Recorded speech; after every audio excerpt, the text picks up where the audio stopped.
So yun guys, magandang umaga, sobrang init. So ngayon babiyahe tayo.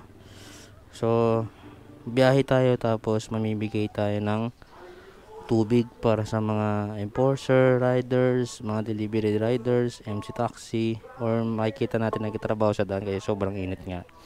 Bibigyan natin siya ng tubig. Ito tubig yan. Disclaimer lang, hindi po to sponsor. So ito galing lang sa bulsa ko kasi sobrang init ng panahon. So ngayon hatid ko muna si Miss Kels. Baby, kasama natin si Miss Kels. Tara na. Tara na ba? Baba ka na dyan. Okay, bababa na. Tagal mo.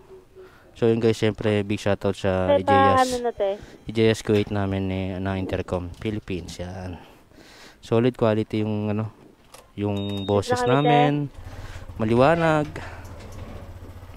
Yan, kasama ko si Miss Kels. So yan hey. Di ba? Tara. Dapat sa loob na lang yung bag mo, ayaw mo? Ha? Sa loob na lang, gusto mo?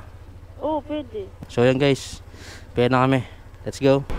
So yun guys, mag-ingat po tayong lahat ngayong araw na to kasi ngayong panahon mainit sobra.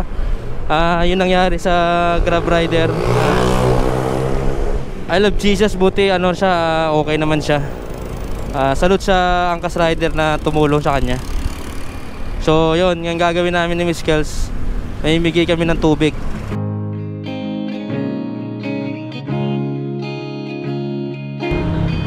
Bro, tubig bro. Kaya tubig. Ingat, mainit na panahon.